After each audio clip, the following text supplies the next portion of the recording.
Hello, I'm Gina Gomes. I'm a veterinarian, a research scientist, an RTT therapist, and a certified compassion fatigue professional.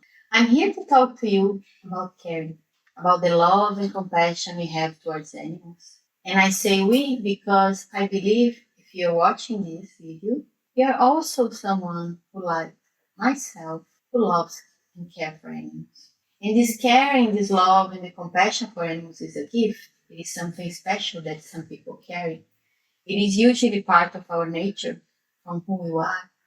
And while this special trait brought us all together to care for animals, it can also sometimes become something we call compassion fatigue, which has also been known as secondary victimization, secondary traumatic stress disorder, vicarious traumatization, and secondary survival. In a simple way, it means that we can develop this kind of mental pain that presents as an emotional, physical exhaustion that causes us to reduce our capacity to empathize or feel compassion for animals or for other people. For this reason, some people also say that a better definition of this should be empathy fatigue. Sometimes compassion fatigue can get confused with burnout. While compassion fatigue presents some components of burnout, it's not exactly the same thing. Compassion fatigue manifests when components of burnout and secondary traumatic stress are present. This traumatic stress is called secondary because it is not you, the person, who's experienced the suffering or being traumatized. You develop this from listening, from hearing, from seeing others or animals going through some suffering. Secondary traumatic stress can sometimes present with symptoms that remind from post-traumatic stress disorders, as the person starts having difficulty sleeping, having nightmares, flashes of intrusive images, or thoughts that are difficult to go away. Burnout, on the other hand, refers more to the general exhaustion and lack of interest or motivation related to work. The person can develop feelings of hopelessness, feeling that the work he or she is doing has no meaning, and burnout can develop in any kind of profession, any kind of occupation.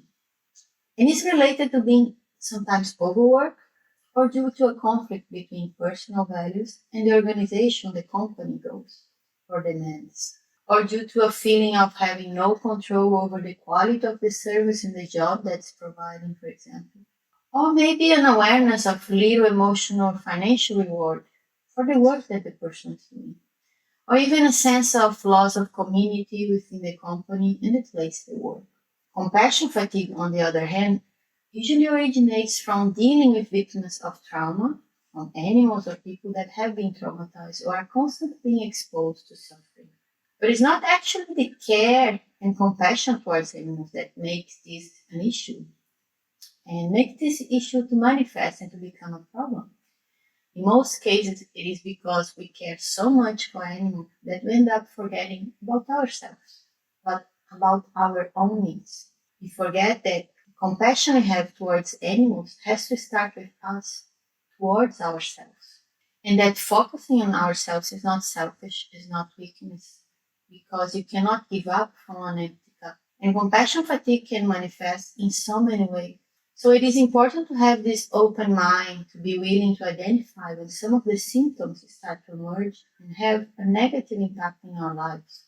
Because if the signs that start showing up are not having negative impact in our lives, it's okay.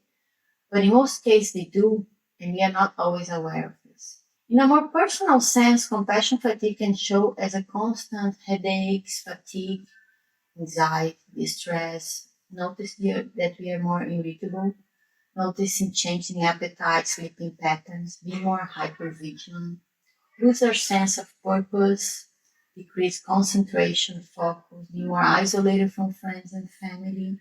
And at work, we may experience loss in motivation, be more forgetful, reduce compassion and empathy towards animals and other people, lose confidence, withdraw from colleagues, increasing conflict with colleagues, calling sick more often, and many others. But it's important to know that there are ways to deal with compassion fatigue, especially before the symptoms of this secondary traumatic stress and burnout turn into a real problem. And the first thing is to be aware of this issue. And And it's part of the reality of the work we do. I believe that one of the important things we all have to do in this line of work of helping, saving, caring for animals is to change our perception about the things we experience, we see, we observe. It's not easy, but it's possible with awareness and practice. Because in reality are not the events that cause stress, but our interpretation and the way we perceive them that cause us to suffer.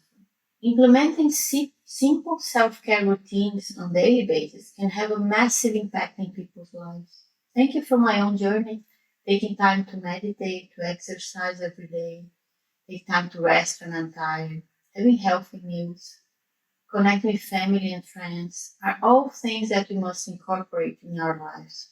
While some people might think that they do not have time for any of this, there are quick and simple things that can be done in your daily schedule to prevent compassion fatigue and build up your resilience. During working hours, sometimes you can feel the stress building up in your body, which is actually a natural response of our nervous system to a perceived threat. It is important to understand that there is nothing wrong with these reactions. They actually are present because our bodies are responding for survival to protect us. But when we notice this happening, for example, we can take a few deep breaths. And just by doing that, we are already introducing or instructing our body to relax and that everything will be okay. There is no threat. For me, I like to use this exercise that's based on neurolinguistics and self-regulation. So basically, as I feel my body getting anxious, stress building up, I tell myself, it is okay, I'm safe and protected, there is no danger here. And just by repeating this multiple times to myself quietly, I notice my heart rate going down, my breath is slowing, and I become calmer and focused again on the task in front of me. It sounds simple, but it's very effective, and you can start using this exercise on your own version of this today. Another practical thing you can use during working hours are these two other exercises based on the Heavening technique, which use touch to create delta waves in the brain and relax your body. These calming gray waves occur during our sleep and can help calm down anxious feelings. In the first one, you just rub your hand against each other slowly, as if you're washing your hands. It's a very calming exercise. The second one I actually practice a lot, helps me to reconnect with my body, to feel safe and protected. So I place the palms of my hands on my opposite shoulders and rub them up and down from my arms, from my shoulders to my elbows, multiple times. I believe that in this line of work that you all do, caring for any caring for animals need more people like you. I cannot imagine how it would be for animals if people who do not care for them are the ones taking care of them. Can you? For this reason, I decided to support and be on your side during your journey so you can continue to do the amazing work you do every day. So if you, your colleagues, or your company want more help, or you are interested in knowing how you can continue the important work you do for animals, minimize the suffering and uncomfortable feelings that you may experience, and build up resilience, talk to me. I'm here to help and empower you to remember why you started this job and why you and your work matter. Thank you very much.